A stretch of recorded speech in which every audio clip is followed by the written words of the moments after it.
So hello and welcome back everyone, it's now the beautiful wonderful सा video. आज हम लोग कंटिन्यू करने वाले ये ब्यूटीफुल सा चैप्टर जो कि है chapter 15, board composition and board of and powers of the board. Okay, अब हम लोगों ने यहाँ तक जो है भाई मेरे कंप्लीट कर रखा है। यहाँ तक आप लोग समझ चुके हो कि भाई मेरे सेबी जो है वो डैड है, ये हम लोग ने यहाँ पे देखा था। इसलिए वो लिस्टेड कंपनीज के ऊपर बहुत कुछ रेगुलेशन लगाता है, जो कि हम लोगों ने यहाँ तक कंप्लीट कर रखा है। ठीक है, डायरेक्टर्स के ऊपर। इसके अलावा अभी हम लोग देखेंगे जो है, अच्छा, रेगुलेशन 26 कुछ कहता है सेबी का, ये एक बार हम लोग यहाँ से कर लेंगे। क्या कहता है एक बार हम लोग देख लेंगे फटाफट। कहता है requires that a director can not be a member in more than 10 committees और act as chairperson of more than 5 committees across all listed companies. इस बात का ध्यान रखना है, ठीक है। कमिटीज़ हम लोग आगे जाकर देखेंगे कितने प्रकार के कमिटीज़ है। बहुत सारे प्रकार के कमिटीज़ रहते हैं, समझ में आ रहा है। तो इसलिए यहाँ पर बताया जा रहा है कि लिस्टेड कंपनीज के लिए भैया हम लोगों ने रेगुलेशन बना रखा है। डायरेक्टर जो है ना can not B A member in more than 10 committees. 10 committee से ज़्यादा मेंबर वो नहीं बैठ सकता, समझ में आ रहा है। और 5 कमिटीज से ज़्यादा वो किसी भी कमिटी में चेयरमैन नहीं बन सकता। मतलब 6 कमिटी पकड़ लो, 10 कमिटी में वो है मेंबर एज ए मेंबर, तो उसमें से सिर्फ 5 ही कमिटीज़ में वो चेयरमैन बन सकता है। बाकी कमिटीज़ में कोई और बनेगा चेयरमैन, समझ में आ रहा है ना। सो दैट उसका काम थोड़ा हेक्टिक ना हो, समझ में आ रहा है। In which she is a director which shall be determined as follow. कैसे डिटर्मिनेशन होगा? The limit of the committee on which a director may serve in all public limited companies whether listed or not shall be included, and all other companies including private limited companies, foreign companies, high value debt limited companies and companies under section 8 of the companies 23 shall be excluded। तो सब कुछ को exclude करके सिर्फ किसको रखेंगे? Public companies को, public limited companies को, ठीक है। उसके अलावा मतलब पब्लिक लिमिटेड कंपनीज के ऊपर ये लागू होगा। उसके अलावा for the purpose of determination of limit, chairmanship and members of the audit committee and the stakeholder relationship committee alone shall be considered। ठीक है, मतलब लिमिट कौन सा लिमिट? जैसे ये हम लोगों ने यहाँ पे लिमिट रखा है ना कि 10 और 5 का लिमिट रखा है। तो ये वो कौन से कमिटीज़ के बारे में बात कर रहे हैं? Determination of the limit, chairpersonship and membership of the audit committee and stakeholder relationship committee alone shall be considered। तो इन दोनों कंपनीज का, इन दोनों कमिटी का ही हम लोग काउंट करेंगे। देखो, एक डायरेक्टर जो है ना 20 कंपनी में डायरेक्टर बन सकता है। 20 कंपनी में 2-2 करके अगर कमिटीज़ है, फॉर एग्जांपल एक पकड़ लो ऑडिट कमिटी, दूसरा है आपका स्टेक होल्डर रिलेशनशिप कमिटी, ठीक है। 2-2 करके भी है ना, फिर भी 40 कमिटीज़ निकल रहा है। तो इसलिए किसी भी डायरेक्टर को, अब एक डायरेक्टर ये 40 कंपनीज में मेंबर्स बन सकता था, लेकिन इस रेगुलेशन के अकॉर्डिंग जो भी लिस्टेड कंपनीज है ना, उनको बोला गया कि भैया ये 40 है, समझ में आ रहा है ना, 40 कमिटीज़ है। क्योंकि 20 कंपनी में तो आप डायरेक्टर बन सकते हो और हर कंपनी में 2-2 करके है, तो पकड़ लो 40 है। तो बोला गया कि 20 में से 10 ही आप कमिटी में एज अ मेंबर बैठ सकते हो, समझ में आ रहा है। 10 कमिटी में, और इन 10 में से 5 कमिटी में आप एज अ चेयरपर्सन भी बन सकते हो, समझ में आ रहा है। और ये जो कमिटीज़ हम लोग कंसिडर कर रहे हैं ना, ये audit committee and stakeholder relationship committee, ये 2 ही हम लोग कंसिडर करें। बाकी लत्तू पत्तू कमेटी जो है उसको हम लोग कंसिडरेशन में नहीं लेंगे। उसमें तुम डायरेक्टर एज ए मेंबर बैठ सकते हो, कोई दिक्कत वाली बात नहीं। लेकिन ये 2 मेन कमेटीज़ हैं जहाँ पे लिमिटेशन रख दिया है उन लोगों ने, समझ में आ रहा है। बहुत बढ़िया सर, इससे अच्छा तो और कौन समझा ही सकता है सर अपने को। फिर हम लोग देखेंगे बोर्ड कमिटीज। इधर से कुछ नहीं करना है, आपको सीधा आना होगा यहाँ पे, power of the board to form a committee. इसमें भी कुछ नहीं करना है, सिर्फ आपको यही जानना है कि हाँ, बोर्ड जो है कमिटी रख सकता है। देखो, the board of directors of A company derives power from the articles, क्योंकि कंपनी के बोर्ड ऑफ डायरेक्टर्स को पावर कौन देता है? उस कंपनी के आर्टिकल्स, उन कंपनी के आर्टिकल्स। अब वो जो आर्टिकल्स है उसमें वो पावर निकलता है, कौन सा पावर? कमेटी बनाने का, कमेटी फॉर्म करने का, ठीक है। The board may, subject to the provision of Companies Act 2013, delegate any of its powers to committees consisting of such members or members of its body as it thinks fit. तो देखो company में main रहता है एक board, BOD जिसको कहते हैं, board of directors. अब वहाँ पे छोटा छोटा कमिटीज़ बनता है, ठीक है, audit committee, stakeholder relationship committee, और भी बहुत सारे XYZ कमिटीज़ बनते हैं. समझ में आ रहा है? तो कहा जा रहा है कि बोर्ड अपना जो पावर, खुद का पावर है, वो इन सारे कमिटीज़ को दे सकता है, डेलीगेट कर सकता है. ये पहले बोर्ड का पावर था, अब ये पावर इन कमिटीज़ को मिल रहा है, सब्जेक्ट टू द कंडीशन. जो भी कंपनीज एक्ट में लिखा हो उसके अकॉर्डिंग ही आपको करना होगा. कंपनीज एक्ट में अगर पकड़ लो लिखा है कि ये पावर तुम नहीं दे सकते और ऑडिट कमेटी को, तो आप नहीं दे सकते. उसके अलावा बाकी जो भी पावर है, जहाँ पे कंपनी एक्ट का रोक टोक नहीं है, वो पावर आप डेलीगेट कर सकते हो इन सारे कमिटीज़ में. ये क्या है, समझ में आ रहा है? क्या है समझ में? फॉर एग्जांपल ये बोर्ड जो है वो विष्णु भगवान है, ठीक है. अब विष्णु भगवान जो है वो अलग अलग रूप से आए थे, ठीक है.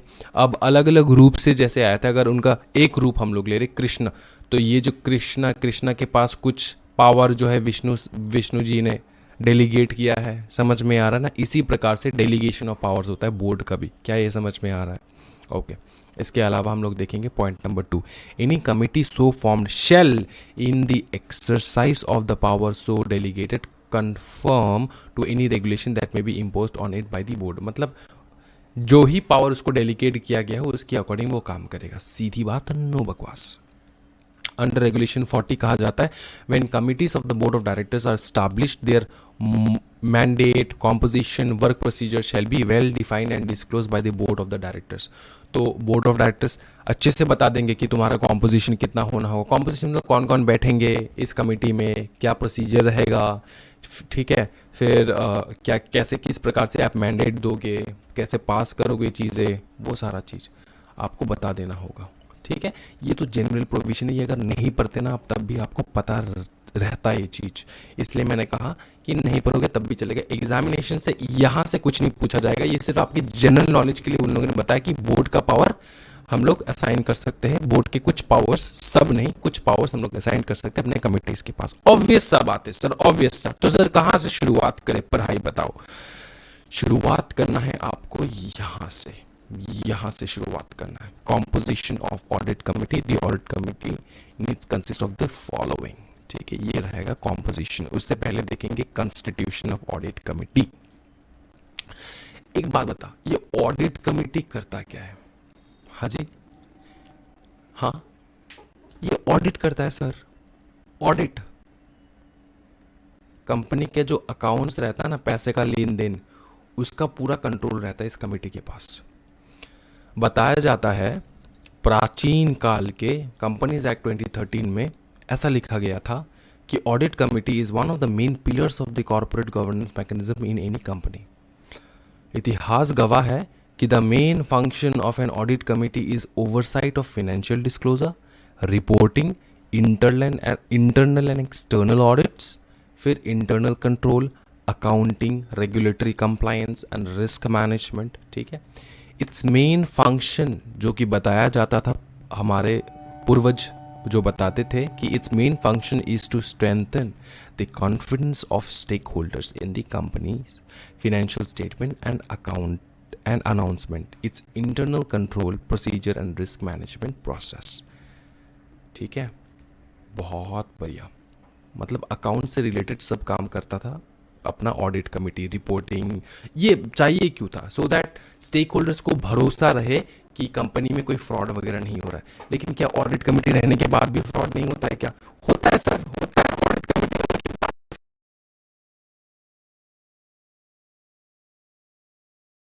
कंप्लायंस ऑफिसर आएगा, कंपनी सेक्रेटरी, वो तो नॉर्मली लॉ वगैरह देखेगा कि ठीक है कंपनी सही प्रकार से काम कर रहा है कि नहीं. वो भी बहुत कुछ डिस्क्लोज कर देता है कि हाँ कंपनी में जो है ऐसा ऐसा चीज़ हो रहा है, ऐसा ऐसा दिख रहा है. अब अपने को एक चीज़ बताओ यार, अगर अपने को अकाउंट से रिलेटेड कुछ जानना ही नहीं होता तो हमारे कोर्स में अकाउंट्स रहता ही क्यों, है ना. तो अपने को सब जानना होगा, इनकम टैक्स से लेकर अकाउंट से लेकर सब. कंप्लायंस ऑफिसर भैया है हम, तो देखेंगे प्रॉपरली सब कुछ हो रहा है कि नहीं. उनके मैटर्स में हम लोग ज़्यादा टिप्पणी नहीं कर सकते ऑडिट कमेटी के मैटर में, क्योंकि उनका खुद का ऑडिट ऑफिसर रहता है, ठीक है. अब लेकिन आपकी नज़र से कुछ बच नहीं सकता, बात है ये.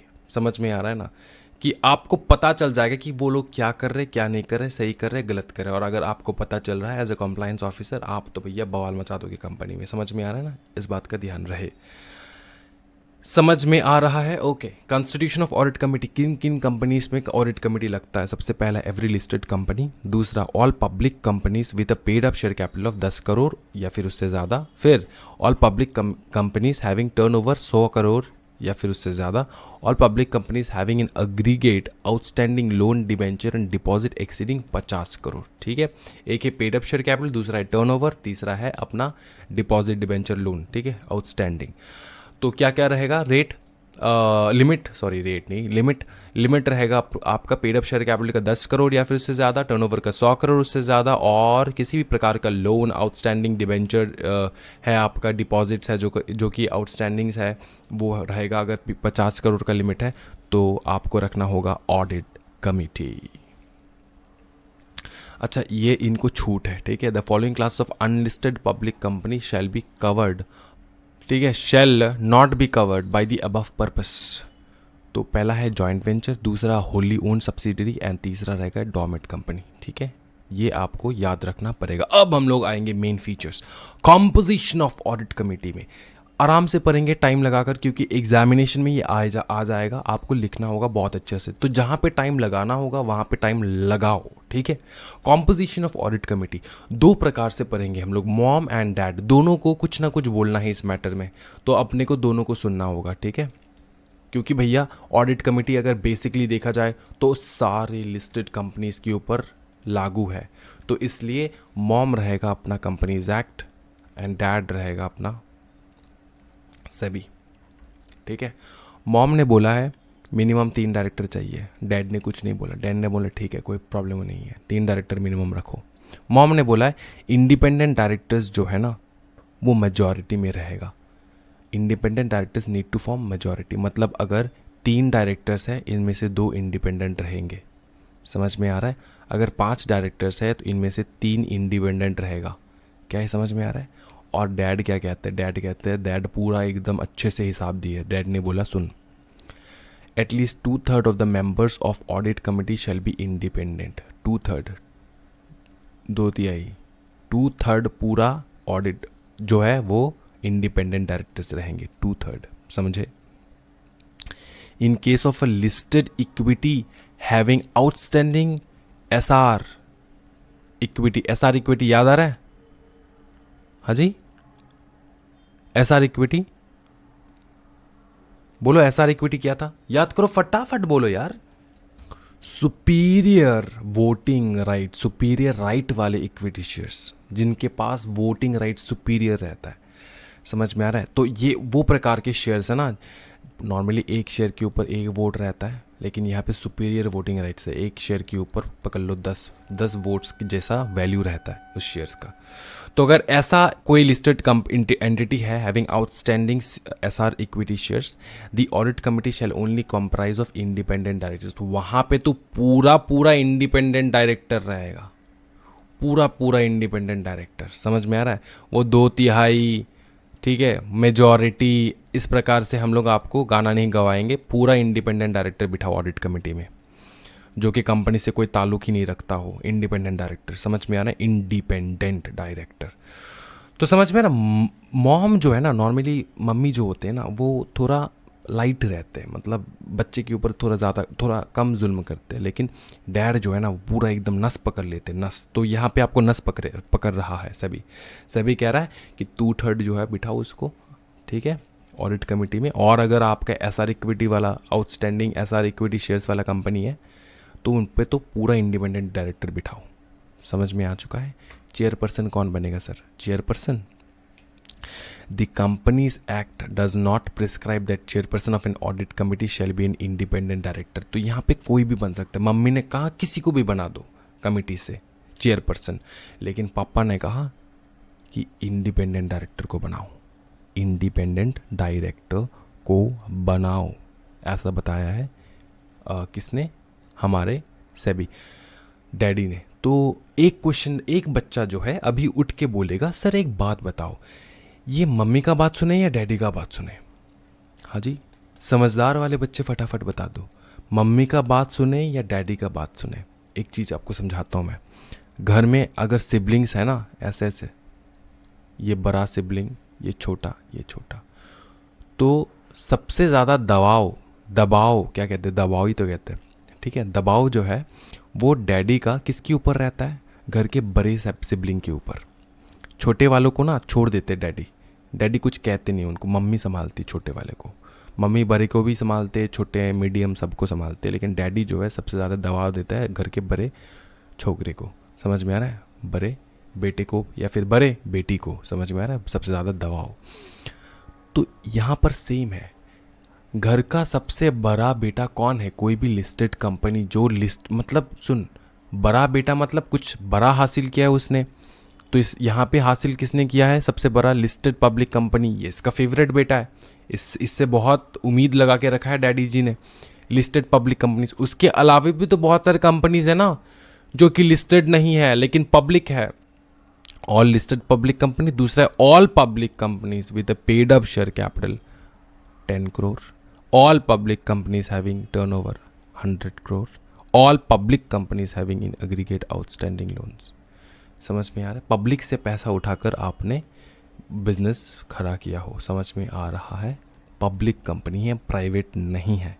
और एक चीज़ मैं बता दूं, लिस्टेड पब्लिक कंपनी का मतलब होता है जिसका जो भी पब्लिक कंपनी जो कि लिस्टिंग कर रखा है उसके शेयर स्टॉक एक्सचेंज में। समझ में आ रहा है? वहाँ पे मैक्सिमम पब्लिक्स उसको खरीद सकते हैं। समझे? कोई भी पब्लिक कंपनी जो है ना, वो या तो लिस्टेड होता है, वो अनलिस्टेड होता है। लिस्टेड या तो अनलिस्टेड।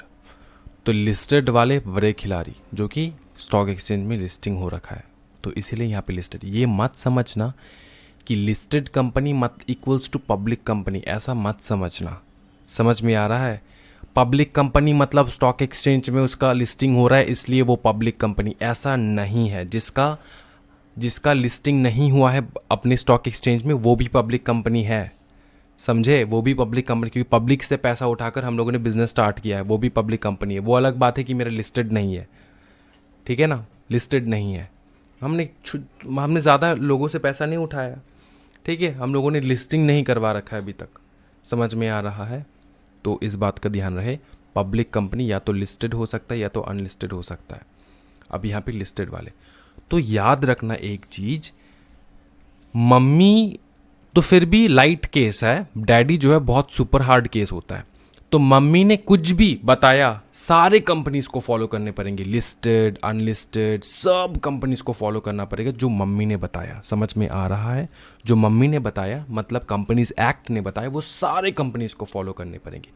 लेकिन जो डैड कहते हैं ना, डैड जो कहते हैं, डैड ने अगर कुछ कह दिया मम्मी के अगेंस्ट, मम्मी ने कुछ बोला है उसके अगेंस्ट ने डैड ने कुछ बोल दिया, डैड तो ज़्यादा कुछ बोलते नहीं, ठीक है? और सारे कंपनीज के ऊपर डैड लागू भी नहीं होता, डैड सिर्फ बड़े बड़े कंपनीज के ऊपर, घर के बड़े बेटे के ऊपर हक जमाते हैं।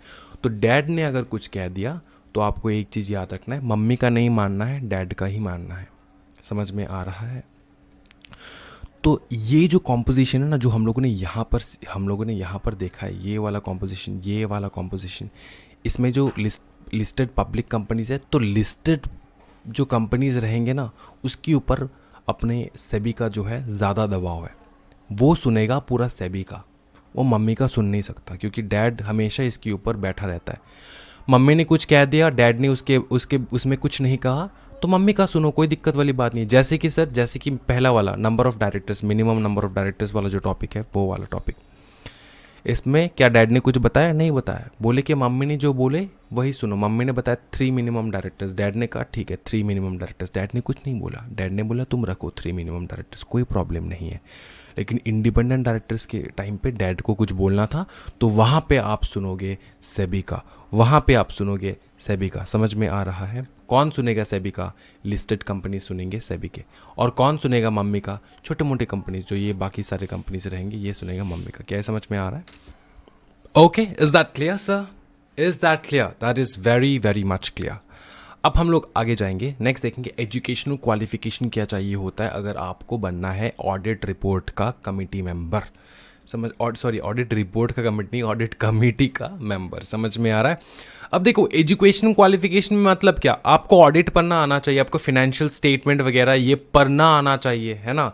ऑडिट रिपोर्ट देख के समझना आना चाहिए, एनालिसिस कर सकते हो आप, इस प्रकार का क्वालिफिकेशन चाहिए होता है। ऐसा नहीं कि एस्ट्रोनॉमिकल क्वालिफिकेशन दिखाओ आपका, ऐसा नहीं, ठीक है। आपको डॉक्टर इंजीनियर बनने की कोई ज़रूरत नहीं, अगर आपको फाइनेंशियल स्टेटमेंट पढ़ना आता है तो आप बन सकते हो। अच्छा एक बात बताओ, डायरेक्टर्स जो बनते हैं कंपनी के, डायरेक्टर्स बहुत के सारे डायरेक्टर्स पकड़ लो, मैंने अगर आज एक कंपनी खोला है, ठीक है, चलो मेरा तो चलो ठीक है, मैंने पढ़ाई लिखाई किया है तो मेरे को पता है।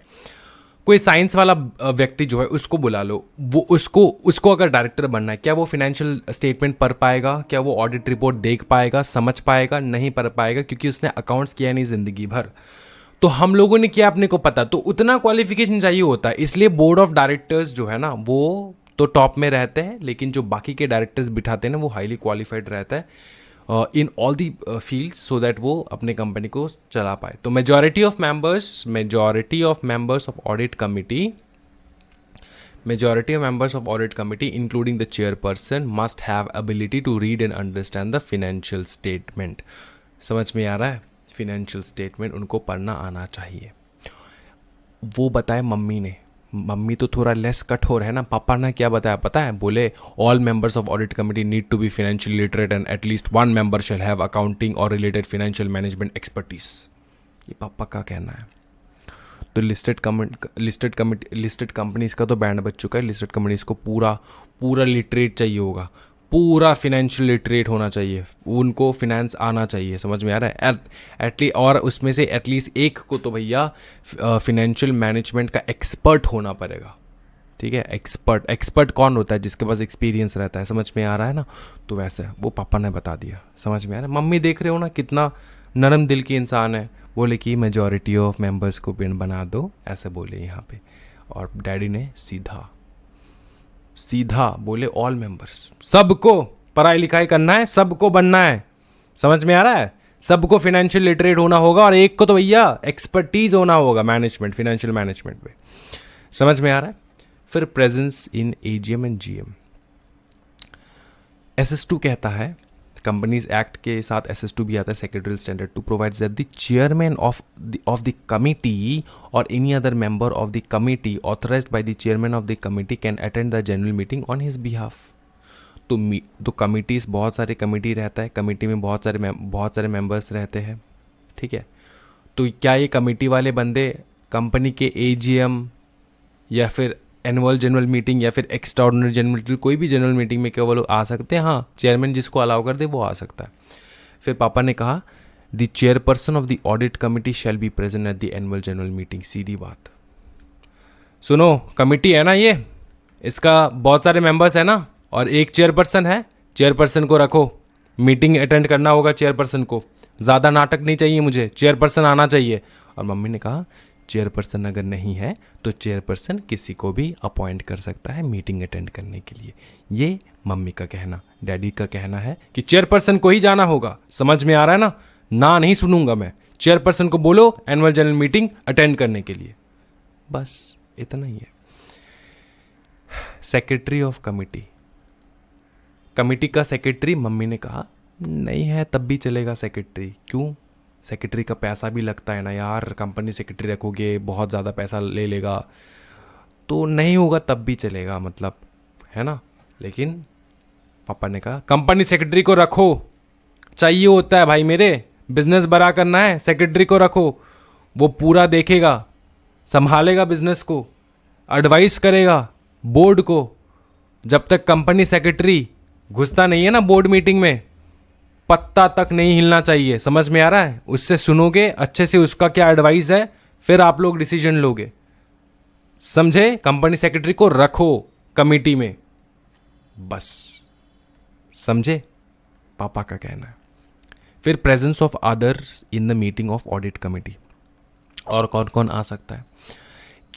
Audit committee can call for comments on the auditors about internal control system, the scope of audit including the observation of the auditor and review of financial statement before their submission to the board, and may also discuss any related issue with the internal and statutory। देखो ये है committee, committee किस चीज़ का चाहिए? Audit committee. तो audit कौन कर रहा है?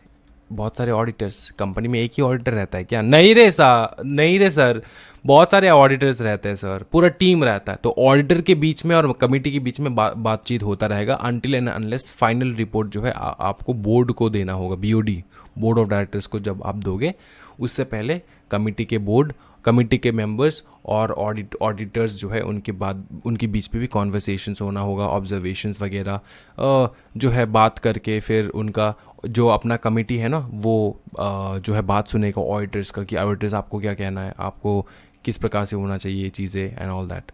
समझ में आ रहा है?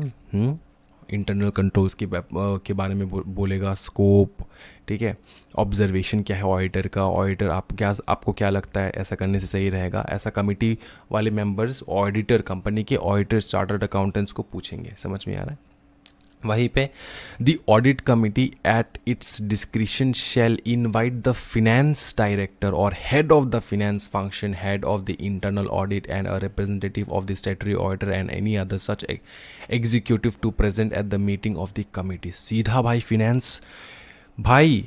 फिनेंस डायरेक्टर को बुला लेगा। पापा ने बोला है फिनेंस डायरेक्टर, आप जाओगे, फिनेंस डायरेक्टर साहब को बोलेगे सर पापा ने बोला है आपको आने के लिए मीटिंग में। फिनेंस डायरेक्टर आएगा, पापा ने बोला है ना, आएगा, ठीक है। फिनेंस डायरेक्टर को बुलाओ, फिर हेड ऑफ फिनेंस फंक्शन को बुलाओ, हेड ऑफ इंटरनल ऑडिट को बुलाओ और स्टैट्यूटरी ऑडिटर, जो भी ऑडिटर है उसका एक रिप्रेजेंटेटिव को बुलाओ, आपके जितने भी ऑडिटर्स है उसका एक रिप्रेजेंटेटिव को बुलाओ and any other such executive present at the meeting of the committee. Executive to be present at the meeting of the committee, जो भी एनी अदर, ठीक है ना। तो ऑडिट कमेटी जो है वो बुलाएगा इन सबको, बोलेगा कि आओ बैठो, मिल बांट के बात करते हैं, आ जाओ, सारे हेड आ चुके हो, बात करते। और यहाँ पर सारे हेड वगैरह नहीं आते, सिर्फ अपना ऑडिट कमेटी और अपने ऑडिटर्स के साथ वार्तालाप करते हैं कि कैसे क्या चीज़ करना चाहिए। और यहाँ पे पूरे सब हेड को बुला लिए। समझ में आ रहा है? Provide that occasionally the audit committee may meet without the presence of an executive of the listed entity. तो अगर ओकेशनली दरकार हो तो ऑडिट कमेटी भी अपने आप जो है मीट कर सकता है, सिर्फ कमेटी मेंबर्स, उनके अलावा कोई अलग एग्जीक्यूटिव को नहीं चाहिए होगा। यहाँ पर एग्जीक्यूटिव को चाहिए होता है, जैसे कि finance director, head of finance function, internal audit का जो हेड है वो, ठीक है, सेक्रेटरी ऑडिटर के रिप्रेजेंटेटिव, सबको चाहिए होता है। लेकिन कभी कभार ओकेशनली अगर मीटिंग हो रहा है तो विदाउट देम भी तो आप लोग मीटिंग कर सकते हो, ठीक है, ओकेशनली, समझे। फिर meeting of the audit committee, meet as often as necessary. मम्मी ने बोला है जितना बार आपको मन करे उतना बार आप लोग मीट कर सकते हो, कोई प्रॉब्लम वाली बात नहीं है। डैड ने कहा कम से कम 4 बार साल में बैठना होगा, समझे, तुम्हारे मन मर्जी के हिसाब से नहीं चलने वाला। At least 4 times in a year and not more than 120 days shall elapse between 2 meeting। 2 meeting के बीच में जो गैप वो 120 दिन से ज्यादा नहीं होना चाहिए। मतलब हर इक्वल इंटरवल पे आपको 4 मीटिंग करना होगा साल में। समझ में आ रहा है? मन मर्जी से नहीं चलने वाला यहां पे। मैं कौन बोल रहा हूं? मैं बोल रहा हूं आपका पिताजी, पिताश्री, डैड। समझ में आ चुका है? मम्मी ने क्या कहा? मम्मी ने कहा मीटिंग जब भी as often as necessary, subject to minimum number and frequency prescribe by any law और एनी अथॉरिटी और as stipulated by the board को जैसे जिस प्रकार से लगे, ठीक है ना, जितना बार आपको मर्जी आप बैठ सकते हो, ठीक है। और यहाँ पर डैडी ने कहा 4 बार मिनिमम साल में आपको बैठना होगा मीटिंग के लिए। फिर कोरम के बारे में क्या बताया था? कोरम के बारे में बताया quorum for meeting of committee constituted by the board shall be as prescribed by the board, ठीक है। If so such quorum specified the presence of all the members, तो बोर्ड बता देगा कि कितना कोरम चाहिए होगा। बोर्ड ने अगर बोला कि पकड़ लो 12 मेंबर्स है एक कमेटी में, पकड़ लो 10 मेंबर्स होंगे तभी जाके कोरम होगा, अगर ऐसा बीओडी ने बता दिया, बीओडी के अंडर में ही तो आते हैं सारे कमिटीज़ ना, तो वो उस हिसाब से चलेगा। और अगर बीओडी ने कुछ बताया नहीं तो जो भी मेंबर्स प्रेजेंट है वही हम लोग कोरम मान लेंगे। समझ में आ रहा है? ठीक है। If no such quorum is specified, अगर बोर्ड ने कोई भी ऐसा स्पेसिफिकेशन नहीं दिया कोरम के बारे में तो जो भी प्रेजेंट मेंबर्स है वो कोरम रहेगा। डैड कहता है सुनना, डैड क्या कहता है, तुमको धीरे से बुलाता है, कहता है क्या बोर्ड बोर्ड लगा रखा है, क्या बोर्ड बोर्ड लगा रखा है, मैं बोल रहा हूँ तेरे को, सुन। 2 मेंबर्स या फिर 1/3 ऑफ द ऑडिट कमिटी, वो रहेगा कोरम। सीधा नंबर बता दिए। इससे कम अगर है तो कोरम करवा लिया तो पिछवाड़ा में ऐसा दूंगा लाठी, समझ में आ रहा है। इससे कम मेंबर्स के साथ मीटिंग मीटिंग नहीं रख सकते आप, कोई नहीं मीटिंग रख सकते। बोर्ड बोर्ड को मेरे को फिक्र नहीं है, बोर्ड क्या बोलेगा कोई फिक्र नहीं है।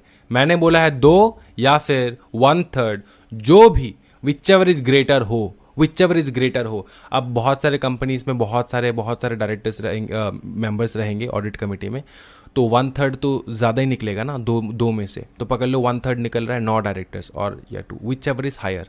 तो हायर तो 9, तो 9 रहेगा आपका मिनिमम जो है आपका कोरम।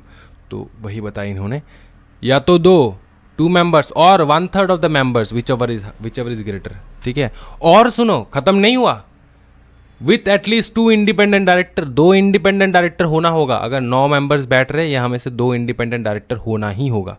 और अगर पकड़ लो सब कुछ कैलकुलेशन करने के बाद आपका 2 ही डायरेक्टर निकल रहा, 2 ही जो है डायरेक्टर निकल रहा है जो कि बैठना चाहिए for the quorum of the meeting, तो दोनों डायरेक्टर को ही इंडिपेंडेंट होना हो, क्योंकि मिनिमम मैंने बता दिया कि 2 इंडिपेंडेंट डायरेक्टर कम से कम रखो कोरम में। अगर नहीं है तो नहीं चलेगा। कोरम में इंडिपेंडेंट डायरेक्टर चाहिए होगा। आलतू फालतू डायरेक्टर को बिठा दिए, कंपनी का मोटा भाई को बिठा दिए, नहीं, इंडिपेंडेंट डायरेक्टर को बिठाओ। क्यों चाहिए इंडिपेंडेंट डायरेक्टर सर? क्योंकि भैया पब्लिक कंपनी है, इंडिपेंडेंट डायरेक्टर को कोई लेना देना नहीं होता कंपनी के साथ, तो वो एकदम निष्पक्ष होके वो जो है डिसीजन देता है। वो कोई भी किसी प्रकार का कैलकुलेशन करता है, कोई भी किसी प्रकार का जजमेंट या फिर कोई भी किसी प्रकार का टिप्पणी एडवाइस देता है। समझ में आ रहा है? इसलिए इंडिपेंडेंट डायरेक्टर चाहिए होता है। यह है पापा ने बोल दिया तो बोल दिया, सीधी बात, नो बकवास।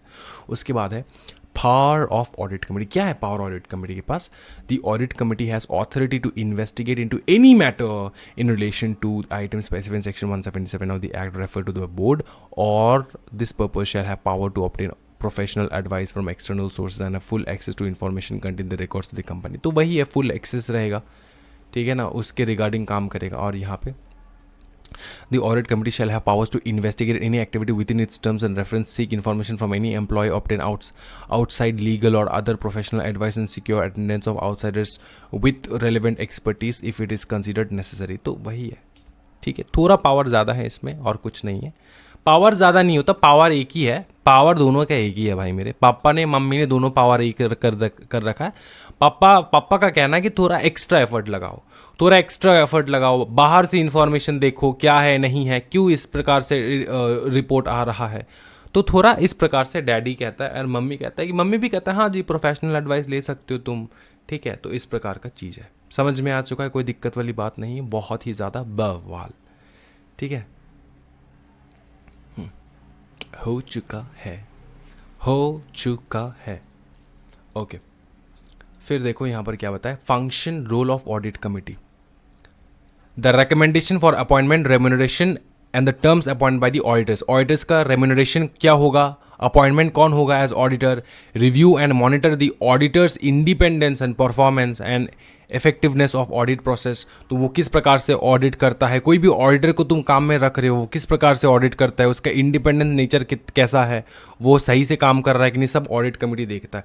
फिर examination of the financial statement and the auditors report thereon. फिर अप्रूवल और any subsequent modification of transaction of the company with related parties. तो रिलेटेड पार्टीज के साथ कोई ट्रांजैक्शन वगैरह करना है, वो भी ऑडिटर वाले कमिटी जो है ना उनको देखना पड़ता है वो चीज़, समझ में आ रहा है। Security scrutiny of inter corporate loans and investment, कहाँ पे लोन ले रहे हैं, कहाँ पे इन्वेस्टमेंट हो रहा है, वो सारा स्क्रूटनाइज करेगा कौन, ऑडिट कमेटी।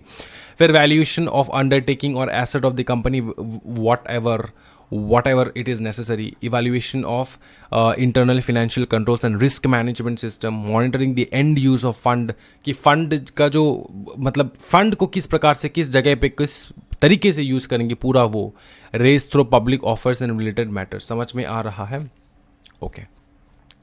इतना सर पूरा समझ में आ चुका है। अभी हम लोग करेंगे ऑमनीबस अप्रूवल,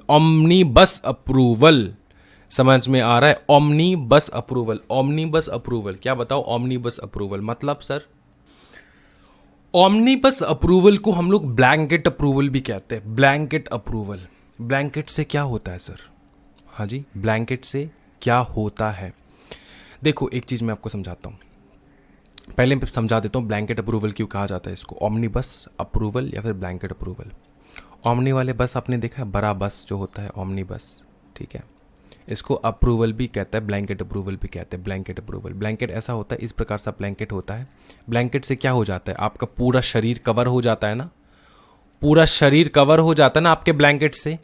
हाँ, सर भी कवर हो जाता है ना, पूरा शरीर कवर हो रहा है ना। उसी प्रकार से ऑडिट कमेटी को क्या करना पड़ता है ना, हर बार कोई भी ट्रांजैक्शन आप किसी भी बिजनेस के साथ जो रिकरिंग सिस्टम में होता हो, है ना, उसमें अप्रूवल देना पड़ता है। तो कोई भी अप्रूवल, अगर एक चीज़ का अप्रूवल आपको बार बार देना पड़ता है ना, तो उसमें क्या हो जाता है, हेक्टिक हो जाता है काम। तो इसलिए यहाँ पर क्या हो जाता है, एक अप्रूवल सिस्टम निकालते हैं कि 1 साल के लिए होता है ये अप्रूवल, 1 ईयर। आप कंपनी अगर बिजनेस कर रहा है टाटा मोटर्स के साथ, तो एक ब्लैंकेट अप्रूवल दे देगा, ऑमनिबस अप्रूवल दे देगा कंपनी, ऑडिट कमिटी दे देगा अप्रूवल। समझ में आ रहा है? बोलेगा ठीक है, इतना प्रकार का, इतना लिमिट का, और मतलब क्या कहते हैं इसको, रेट भी दे देंगे वो लोग, ठीक है। फाइनेंशियल भी, फिनेंस में भी वो लोग बताएंगे कि इतना इन्वेस्टमेंट या फिर इतना रुपए लगना चाहिए, ठीक है, पूरे साल के लिए 1 ईयर का मैंने अप्रूवल दे दिया, जो भी जितना बिजनेस करना है आप कर सकते हो टाटा के साथ, ठीक है। तो रेट भी स्पेसिफाई हो सकता है बहुत सारे टाइम पे। समझ में आ रहा है कि देखो हर बार ना कोई ट्रांजैक्शन करना जाते हैं हम लोग किसी भी कंपनी के साथ, तो अपने को अप्रूवल लेना पड़ता था। तो अपने को पता है यार, टाटा साहब अब हमारे साथ अप्रूवल अब हमारे साथ बिजनेस कर रहे हैं फॉर अराउंड लाइक 40 ईयर्स, पिछले 40 साल से। तो अभी भी हम लोग एवरी ट्रांजैक्शन में अगर अप्रूवल लेने जाएंगे तो बहुत हेक्टिक हो जाता है काम, इसलिए एक बार में अप्रूवल ले लेंगे 1 साल के लिए। 1 साल में जितना बिजनेस करना है करो, ठीक है, एक बार में अप्रूवल होता है, उसको कहा जाता है ऑमनीबस अप्रूवल या फिर ब्लैंकेट अप्रूवल। क्या कहते हैं देखो, the audit committee must after obtaining approval of the board of directors, पहले बीओडी का अप्रूवल लेने के बाद, specify the criteria for making an omnibus approval for related party transaction proposed to be entered into by the company, which need to include the following condition namely। तो अच्छे से सुनना यहाँ पे, ऑमनीबस अप्रूवल का मीनिंग समझ में आ रहा है, ठीक है। ऑमनीबस अप्रूवल सिर्फ यहाँ पे नहीं, बहुत जगह पे ऑमनीबस अप्रूवल लगता है, सिर्फ ऑडिट कमेटी पे लग रहा है ऐसा नहीं है। Audit committee specifically related party transaction पे नज़र रखता है। अगर कोई भी आपका रिलेटेड पार्टी है, उसके साथ कोई ट्रांजैक्शन हो रहा है, जैसे टाटा साहब मेरे दादाजी लगते हैं फॉर एग्जाम्पल, तो टाटा का कंपनी अलग, मेरा कंपनी अलग। समझ में आ रहा है? तो अगर मैं अगर उनके साथ, वो मेरे रिलेटेड पार्टी बन चुके हैं, है ना, रिलेटेड पार्टी है, रिश्ता है मेरा उनके साथ, उनके साथ अगर मैं कंपनी में बताया जाता है कि भैया कोई भी रिलेटेड पार्टी के साथ ट्रांजैक्शन नहीं होना चाहिए। क्यों? क्योंकि रिलेटेड पार्टी के साथ अगर आप ट्रांजैक्शन कर रहे हो, इसका मतलब आप कंपनी के साथ भी धोखा कर सकते हो, आपके रिलेटिव के बेनिफिट के लिए, है ना। तो इसलिए रिलेटेड पार्टी ट्रांजैक्शन नॉर्मली मना किया जाता है, लेकिन अप्रूवल लेके हो जाता है। अप्रूवल अगर कंपनी ने अप्रूवल दे दिया, मेंबर्स ने भी अप्रूवल दे दिया, तो हो जाता है। तो यहाँ पे ऑडिट कमेटी जो है ना, वो अप्रूवल देता है बोर्ड का अप्रूवल लेने के बाद कि ठीक है, इस रिलेटेड पार्टी के साथ तू ट्रांजैक्शन कर सकता है। आप और ये जो बात बताएगा ना, ये कुछ कंडीशंस पे बात बताएंगे। देखो पहले बता देगा मैक्सिमम वैल्यू, बता देगा कितना होना चाहिए ट्रांजैक्शन 1 साल का। 1 साल में अगर मैं 200 करोड़ का ट्रांजैक्शन कर रहा हूँ, उतना ही ट्रांजैक्शन का अप्रूवल देगा, इससे ज़्यादा अप्रूवल नहीं देगा, खुद ऑडिट कमेटी नहीं देगा। In aggregate which can be allowed under the omnibus route in a year, 1 साल में। अब 1 साल में 200 करोड़ मतलब 10 करोड़ का बहुत सारे ट्रांजैक्शन हम कर रहे हैं, बहुत सारे बिजनेस कर रहे हैं। द मैक्सिमम वैल्यू पर transaction which can be allowed, एक ट्रांजैक्शन में कितना मैक्सिमम वैल्यू हो सकता है वो भी बोल देगा कि एक ट्रांजैक्शन में 10 करोड़, इससे ज़्यादा नहीं। फिर extent and manner of disclosure to be made to the audit committee at the time of seeking omnibus approval. अगर आप ऑमनिबस अप्रूवल लेना चाहते हो, तो आप पूरा डिस्क्लोज करो कि क्या रिलेशन है आपका, किस प्रकार का आपका रिलेटेड पार्टी ट्रांजैक्शन बनता है, उस हिसाब से। फिर review at such intervals as the audit committee may deem fit, फिर वो बार बार देखता रहेगा टाइम पे सही से चल तो नहीं रहा है। 10 करोड़ का लिमिट दिया था मैंने, 20 करोड़ का तो नहीं कर दिया उसने सिंगल ट्रांजैक्शन में। तो ऐसा ट्रांजैक्शन मतलब नज़र रखेगा, transaction which cannot be subject to the omnibus approval of the audit committee. Transactions which cannot be subject to the omnibus approval. Audit committee वो भी बताएगा कि ये जो ट्रांजैक्शन तू मांग रहा है ना भाई मेरे, इस ट्रांजैक्शन को हम लोग अप्रूव नहीं कर सकते, उसके ऊपर ऑमनिबस अप्रूवल नहीं मिल सकता, इसको बार बार ही तुमको लेना होगा परमिशन। फिर the audit committee need to consider the following factors while specifying the criteria for making omnibus approval: repetitiveness of transaction in past and future, justification for the need of omnibus approval. तो audit committee अगर approval देगा, उसको क्या क्या factor ध्यान में रखना है कि पास्ट में क्या था, फ्यूचर में क्या है, क्या रिकॉर्ड अच्छा है कि नहीं इसका साथ हमारा बिजनेस, वो सब कुछ कंसिडर करेगा, तब ना जाके ऑमनिबस अप्रूवल। आज अगर किसी कंपनी के साथ नया बिजनेस हो रहा है तो 1 साल का पूरा बिजनेस को ऑमनिबस अप्रूवल दे देगा? नहीं ना, पता तो नहीं है वो नया कंपनी कैसा बिजनेस करेगा हमारे साथ। तो अच्छे वाले जो बिजनेस होते हैं ना पास्ट में, उन कंपनीज के साथ हम लोग ऑमनिबस अप्रूवल अलाउ कर देता है अपना audit committee normally. Justification for the need of omnibus approval, justify भी करना होगा कि क्यों ऑमनिबस अप्रूवल चाहिए होता है। The audit committee shall satisfy itself on the need of omnibus approval for transaction of repetitive nature and that such approval in the interest of the company। कि ये सारे transactions repetitive है, साल में कम से कम 20-30 बार होता है, तो इसलिए 20-30 बार इसको अप्रूवल लेना कोई मतलब नहीं बनता, एक बार में अप्रूवल दे दो सर, इसी का मतलब होता है ऑमनिबस अप्रूवल। ठीक है। फिर दी ऑमनिबस अप्रूवल शैल कंटेन और इंडिकेट द फॉलोइंग। पहला, नेम ऑफ रिलेटेड पार्टी, वो कौन सा रिलेटेड पार्टी है जिसके साथ तुम ट्रांजैक्शन कर रहे हो, nature and duration of the transaction, maximum amount, फिर इंडिकेटिव बेस प्राइस और current contracted price and the formula for variation in the price if any. अगर बाई चांस पकड़ लो, देखो सुनो, हम लोग साल में बिजनेस कर रहे हैं 20 बार, थ्रू आउट द ईयर क्या चीज़ों का दाम जो है वो सेम रहता है? नहीं ना, बढ़ता है घटता है, बढ़ता है घटता है। तो एक पर्टिकुलर प्राइस में हम लोग कैसे पहले से डिसाइड कर ले कि इतना ही होगा? वेरिएशन तो होगा, उस वेरिएशन का फॉर्मूला निकालो पहले कि कितना वेरिएशन हो सकता है एक साल में, उसके हिसाब से तुमको परमिशन देंगे। आप ऐसा नहीं हो सकता कि हमने आपको ईच ट्रांजैक्शन में 10 करोड़ का परमिशन दिया था, आपने 15th जो ट्रांजैक्शन था उसमें आपने 20 करोड़ का ट्रांजैक्शन आपको करना है। और अगर करना है, ठीक है, मना नहीं कर रहे, आप कह रहे हो कि सामान का दाम बढ़ चुका है इसलिए पैसा ज़्यादा लग रहा है, पहले तो ऐसा नहीं था, साल भर में क्या डिफरेंस नहीं होता क्या, सामान का चेंज नहीं होता क्या, पैसा रेट चेंज नहीं होता क्या सामान का? तो चेंज होगा, ठीक है, लेकिन एक लिमिट रहेगा ना, एक फॉर्मूला तो रहेगा कि वेरिएशन कितना हो सकता है। ठीक है, तो फॉर्मूला निकालो कि चलो 10%, 20% कितना, वो पहले से डिसाइड करो, अभी से डिसाइड करो, बाद में जाके नहीं। फिर एनी अदर इंफॉर्मेशन रिलेटेड और important for audit committee to take decision on the propose transaction, खत्म। फिर omnibus approval shall be valid for a period not exceeding 1 financial year। Omnibus approval shall not be made for transaction in respect of selling और disposing of undertaking of any company, any other conditions as the audit committee may deem fit. Point number 6 में बताया कि कोई भी company अगर आप cell करना चाहते हो, ट्रांजैक्शन रिस्पेक्ट ऑफ सेलिंग और disposing of the undertaking of the company, इसका मतलब ये होता है अंडरटेकिंग, कंपनी का अंडरटेकिंग। कंपनी का अंडरटेकिंग क्या हो सकता है? कंपनी का अंडरटेकिंग को क्या हो सकता है? कोई भी कंपनी का अंडरटेकिंग उसके एसेट्स होते हैं। एसेट्स क्या हो सकता है? एसेट्स कोई कंपनी, खुद एक कंपनी भी हो सकता है, बिल्डिंग भी हो सकता है, लैंड भी हो सकता है, बहुत कुछ हो सकता है। ठीक है, एज अ फॉर्म उस प्रकार से होल्ड कर रहे हैं हम लोग। तो इस प्रकार के आपके अंडरटेकिंग को बेचते रहना, उसका ऑमनिबस अप्रूवल नहीं दे सकते, उसका बार बार अप्रूवल लेना होगा।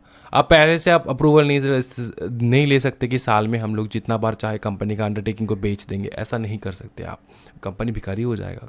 कंपनी को बहुत ध्यान से ये सारे ट्रांजैक्शंस करने पड़ते हैं, इसलिए ऑमनिबस अप्रूवल यहाँ पे तो नहीं मिलेगा अगर कंपनी के अंडरटेकिंग को सेल करना चाहते हो आप लोग। Approval of audit committee to related party can be granted by passing a circular resolution। अच्छा, फिर ऑडिट कमिटी का अप्रूवल आ चुका है। Approval of audit committee to the related party transaction, इसको ग्रांट मिल सकता है by passing a circular resolution. Circular resolution pass करके आप लोग ऑडिट कमिटी का जो डिसीजन है उसको अप्रूव कर सकते हो। उसके अलावा ये बहुत इंपॉर्टेंट सेक्शन है, रिलेटेड पार्टी ट्रांजैक्शन सेक्शन 188। फिर डिस्क्लोजर एंड बोर्ड रिपोर्ट, यहाँ पे पूरा नहीं दिया, पता है यही दुख है कि पूरा नहीं है, थोड़ा यहाँ पर है, थोड़ा कहीं और पे होगा। इस प्रकार से इंस्टीट्यूट ने मटेरियल को ड्राफ्ट किया, वरना सेक्शन 188 बहुत लंबा है और बहुत इजीली ख़त्म हो जाता है। फिर देखेंगे हम लोग विजन मैकेनिज्म, ये सब ऑडिट कमेटी के अंदर आता है। विजन मैकेनिज्म क्या होता है मैं आपको समझा देता हूँ। कंपनी में कोई भी किसी प्रकार का चीज़ हो रहा है जो कि गलत है, आप कैसे बताओगे? तो विजिल, वो ऑडिट कमिटी रहता है जो विजिल मैकेनिज्म का काम करता है, ठीक है, उसको जाके बता सकते हो आप, ठीक है। ओके, यहाँ से हम लोग नेक्स्ट क्लास करेंगे आराम से। आज की वीडियो में इतने रखते भाई मेरे। Thank you so much everyone, happy reading guys, bye bye and take care.